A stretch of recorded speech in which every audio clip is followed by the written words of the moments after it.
Welcome back, fellow Galactic Civilizations 3 fans. So, my name's Kearon with eXplanation, and this is going to be a little tutorial for ship design. So if you're not designing ships, you're really missing out on the game. Let me show you how to get into here. Here we go. Designer, right up here. You can also access this from the shipyard, so you can use a design if I wanted to use something. Well, the one I had selected right there. The current ship, if I wanted to use the scout design, the surveyor, whatever, I can do new design and then pick one of these. We're going to actually go with a large ship. Let's see what I think. I always think this ship looks cool. Yeah, we'll go with this guy. This one. There we go. So they have all these pre-rendered models which you can use. And this is just the base ship. So these are the different parts.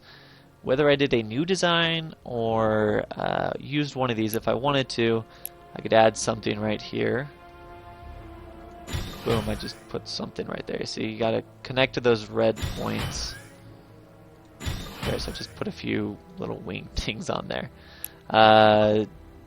But what you're mostly going to worry about probably when you're designing ships, at least when you customize them, is the equipment. So you start out, the first ships you get are tiny. Then you go to small, medium, large, and then I think they're called huge. Yeah, then you have cargo. So this shows the base hit points, 25, 50, 100, 250, 10. This is the capacity, so this is basically how many guns, how much armor, just how many modules of whatever sort you can fit on there. And this is the base cost of the ship. So it's all reflected right there. So you can, that's just kind of the quick view. But we're doing a large ship, so it has a capacity of 125. So let's get to the equipment. So you see by default I have 0 of 125. It's separated into basically engines of different types, weapons of different types. These are different kinds of defenses, modules of all sorts, and then finally support modules. So there's a lot here. Let's start with an engine. Actually, let's start over here. My bad. Let's back up. So right here, this shows the manufacturing cost. So shipyards are a little bit more effective. That must be a perk I have right now. So the cost goes from 128 to 108. So right now, if I build this ship that has nothing on it, it requires 108.8 manufacturing. This is the maintenance that it will cost every turn in money. This is the hits of the ship. This is how fast it will move. This is its tactical speed. Looks like it's missing info. Maybe they'll add that before they release the game next week. Essentially, that's how quick it moves once it's in combat. The range is how far it can move from your planets, how many hexes. Sensor range is how many hexes it can see. Logistics is basically how much it costs to put in a fleet. You have fleet sizes. They start around like 10, and you can research up to, I think, mid-60s. I want to say like 65. So if you max out with all the techs to have the most complicated fleets possible, you could potentially have just under 10 of these guys in the fleet, and then it's whole size. I'll get to this stuff down here in a minute. So this provides a quick little, not bird's eye, I don't know, just a nice little quick reference to some of the stats of the ship. So right now it moves 4.2 hexes a turn. We have two choices. We have a hyperdrive or a hyperdrive plus. Hyperdrive plus is better. So if you see here too, this shows the drive mass. So that is how much space it's going to take up. So that's 10, that's 12. We'll put a hyperdrive plus on there. Now, if you see, I just double clicked and it showed up. Click this, delete it to take it off. So if I wanted to put it somewhere custom, so let's say I want to like put them right there, boom. They have it set up to mirror everything on this ship. So engines went on both sides, and that movement also increased from 4.3 to 2.3. Sorry, 6.3. I can read numbers, I promise. But as you notice, I'm now 12 out of 25 mass. So it takes up some of the capacity of what the ship can hold. And keep in mind, you don't have to max your ships out, but you can. It depends what you're doing. Now, let's say I want to put some gravitation drivers on there. This is kinetic weapon. It's the tier 3. Again, I can just double click if I want to place them, but let's say I think it'd be cool to put them all on the front. So we'll put some up there. And notice again, this has some information. Ignore the top part real quick. The bottom half down here shows its mass, so it's adding 14 every time I put one of these on the ship. So now from 40 to 54, right, the capacity. It shows the cost, the manufacturing cost. That's how much more the ship costs to make. If you notice, it started out 108, now it's 208 to manufacture. The maintenance is again just how much it costs to turn, and then the threat, we'll get back to that in a minute. So it makes the ship, so it'll take 3 times as long to manufacture essentially, but now it moves quicker and it actually has guns. Also that, I guess, this stuff isn't super apparent, the actual attack stats, but basically it does 8 a turn. It's short range because it only has a range of 600. If you look like missiles, for example, they're 1100. It shoots pretty fast though. It's a rating of 3. The lower the number, the faster, as opposed to missiles are like 7. And it's got an accuracy of 90%, as opposed to these missiles are 100. So those all factor in, and I'm not really going to cover that in this video. It's still a little unclear, some of the things, although Starduck has added, at this point, a lot more to the tooltips. Keep in mind I am recording this on the most current patch available.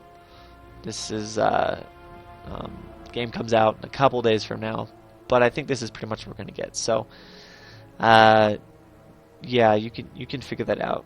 Whatever you want. You want long range, short range. You want to shoot faster, slower, yada yada yada. But that's again beyond the scope of this. So let's move up here. Armor provides defense against kinetic.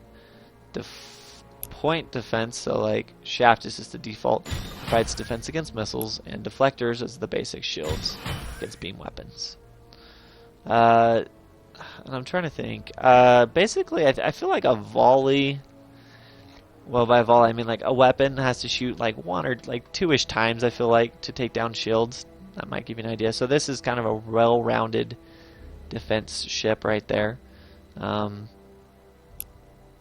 then let's look. So things you might want to include.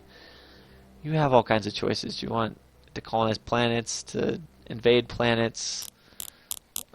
You always want to put some life support. The ship range is how far it can move from your planets.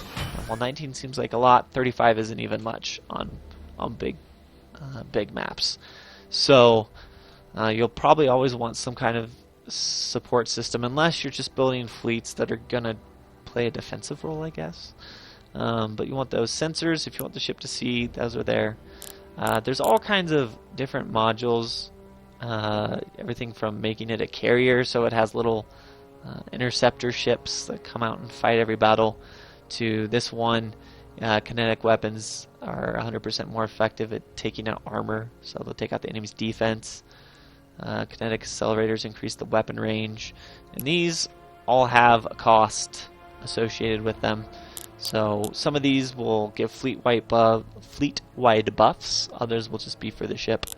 So these are all things you have to decide, and then that's basically what these support modules are too. These are for the whole fleet, and those cost strategic resources. But that's basically what you'll be doing. So you just got to decide what you want to fit on there. Now, let's look over here real quick at the ship roles. So the game doesn't have combat that you control. Basically, the decision of how your fleet fights is all made beforehand with how the ship is outfitted. So it has a rating of threat, fortitude, and value. So value just means if it's higher value, certain ships will try to defend it. And then basically the difference between threat and fortitude just depends on if it's going to play a little bit more of an attacking role or a defending role. So right now, this is an escort ship, right? So it primarily will defend capital ships if it can. And if there's no capital ships, it will try to defend support ships. And when I mean defend, it means it will basically fly by them and the enemy will attack them instead of a capital or support ship. Now, if there's no one to defend, they will attack other assault ships and then escorts afterwards. So if we were to throw... what is it getting on this fortitude? Oh, yeah. Let's drop this down. Can we... Oh, we can't get that up high enough? That's funny. I'm trying to make this something that's not an escort ship. What do we got for this? Come on, let's get it. Let's get it. Nope. Let's pull this off. So you wouldn't actually really do this. Keep in mind. Oh, I can't even fit that. That is hilarious. Well, I guess the way these ships are, they're not going to be capital.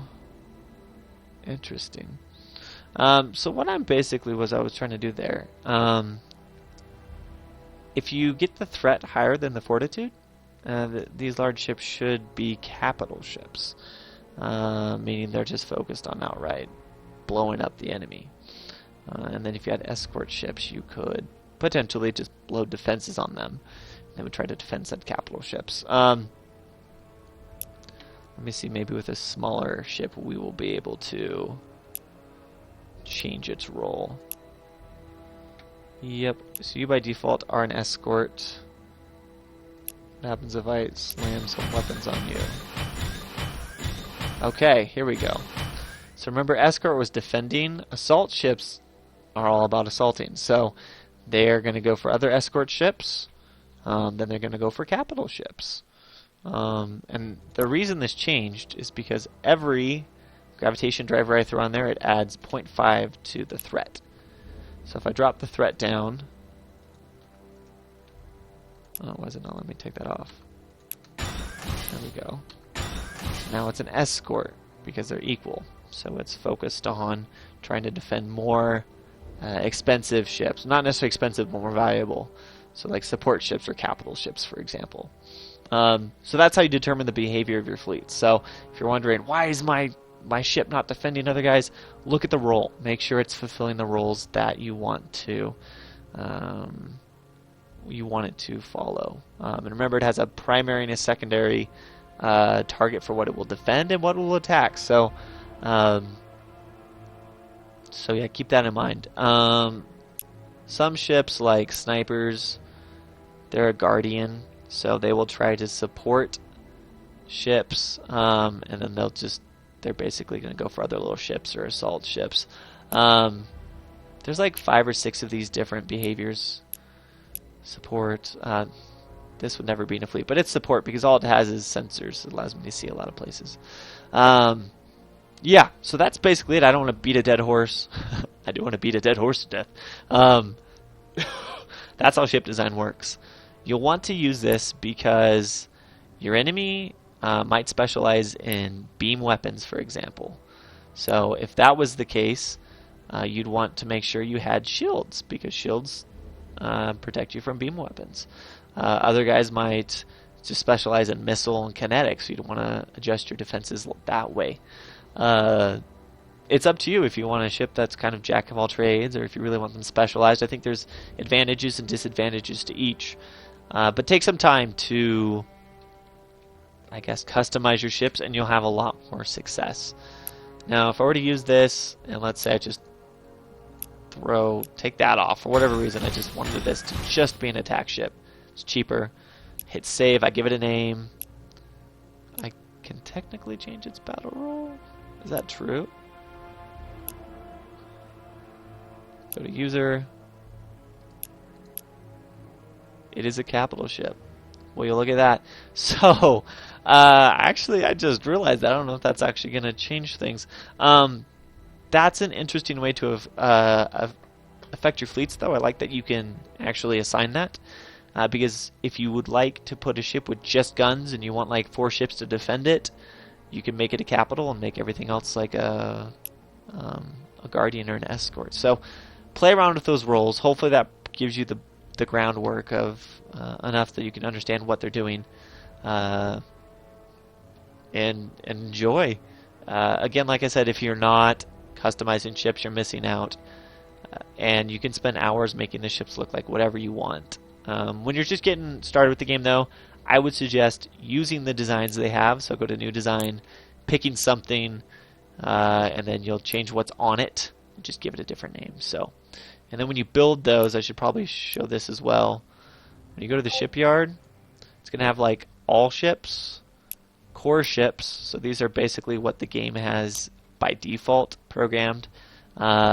And these are competent ships. These are what the AI uses, but you can do better. Then you have user ships. So by default, if you never want to make your own version of a survey ship or a scout, they'll be under here. But then users are just those that you make. So have fun playing around with those. Make ships that are effective and have fun. It's really probably one of my favorite parts of the game. So as always, if you have questions, please ask in the comments below. Making these as a tutorial of sorts for some of the kind of unique aspects of the game. So hopefully this has been informative, insightful, and hope you guys are enjoying Gal Civ 3. Thanks, and I'll catch you next time.